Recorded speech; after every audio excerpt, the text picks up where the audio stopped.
Hello and welcome to my overview of GLP-1 receptor analogs. I hope to provide an overview of this medication class for anyone interested in learning more about them. They have quite useful applications, and this overview will benefit anyone in the medical field, or if you just want to learn more before being started on these medications. So when I say GLP-1 analogs, what does that mean? It stands for glucagon-like peptide 1. Now that won't mean much just yet, but I will delve into that when we talk about the mechanism of action. They can also be referred to as incretin mimetics. Now, while there are a good number of these medications, if you consider other medication classes, they are definitely still building their repertoire. I have listed the relevant GLP-1s here. The important thing to note is that all of these are injectables, mostly once weekly, except for Rybelsus, which is a once daily tablet. I'm also putting tirzepatide or Mounjaro on the list, even though it is technically not a GLP-1 analog. But we will just group it together for now, since it typically is just lumped in with the rest anyhow. GLP-1s are very good for diabetes and weight loss. Real good. Now to note here, they are good for type 2 diabetes and not type 1. They should not be used in type 1 as they will not benefit the A1C, which is to say the body's sugar levels. They are pretty much the best medication for weight loss right now, as they provide some pretty significant losses when compared to the other weight loss meds.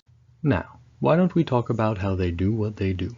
It is actually through a couple different ways, and we'll hit on the three main established ways. First, they increase insulin release and reduce glucagon responses, basically decreasing glucose or sugar levels and impairing your body from trying to bring it back too high. This is dependent on your glucose, so these medications by themselves will not drop your sugar levels too low, where you get negative effects from that. Secondly, they make you feel full quicker, and they slow down how quickly food leaves your stomach. This is where a good chunk of the weight loss comes into play. They make you not want to eat as much, and you feel full longer. This is where the biggest side effect of nausea comes from, which I'll talk more about later. And the last mechanism we'll talk about is how they cause your muscles to take in more sugar. So even with the other effects, you can still have too much sugar floating around in your bloodstream, and the GLP-1s will cause your muscles to eat it, if you will, thus getting rid of more excess sugar and putting it to better use than causing you all of the bad effects from diabetes.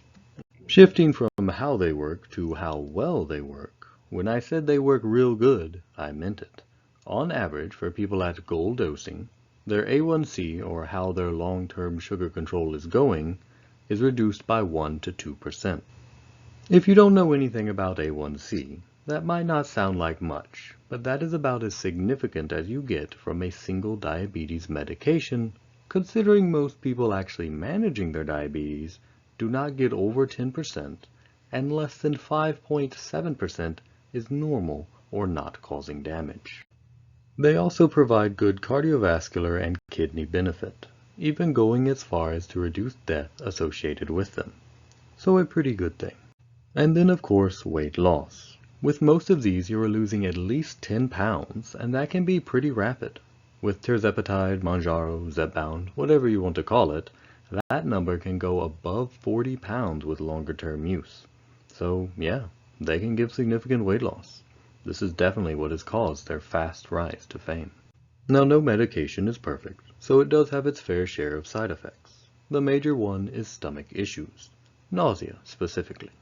That is actually the main reason why a lot of people choose to stop taking these, is because they make you feel pretty horrible when you first start on them, and potentially for a bit with each dose increase. The way to get around this is by eating smaller meals. So someone that eats 2 larger meals a day is going to have more issues than someone who does 5 smaller ones. Some other things to keep in mind is that since they are injectables, they can cause some irritation and or pain at the injection site. They can be left out of the fridge for a bit before administration to lessen that a tad. They have potential to cause pancreas or thyroid issues as well, albeit rarely, so that would warrant further investigation if that is a concern for you. And then, not necessarily a side effect, but women do not want to get pregnant on this medication. And, if using a tablet form of contraception, will need a backup method for 4 weeks after every dose change. If they are using a non-pill form, nothing to worry about.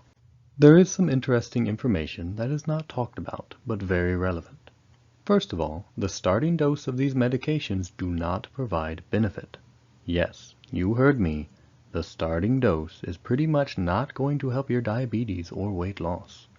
It is purely to get your body accustomed to the side effects so that you don't stop the medication right away. That is why anyone started on these should increase in dose by the second month. Also, just to spend a little extra time on Rybelsus, it is the only non-injectable GLP-1. It is the same as Ozempic, just a tablet.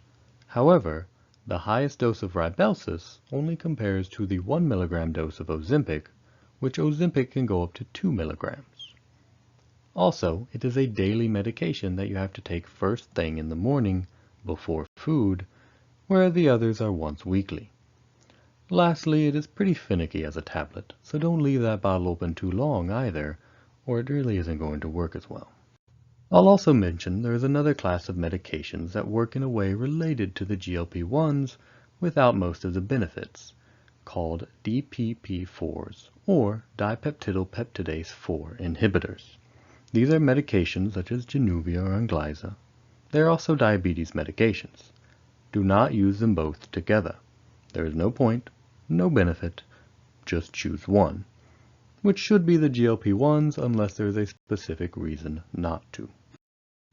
That's my brief overview of GLP-1s. I hope you got something beneficial out of it and even enjoyed it. This class of medication is really popular right now, so hopefully this gave you a quick refresher or understanding of what it is all about. I will be releasing videos fairly regularly on medications and pharmaceuticals, so if you like quick, concise overviews, I hope you subscribe so you can keep benefiting from my videos. Have a good day.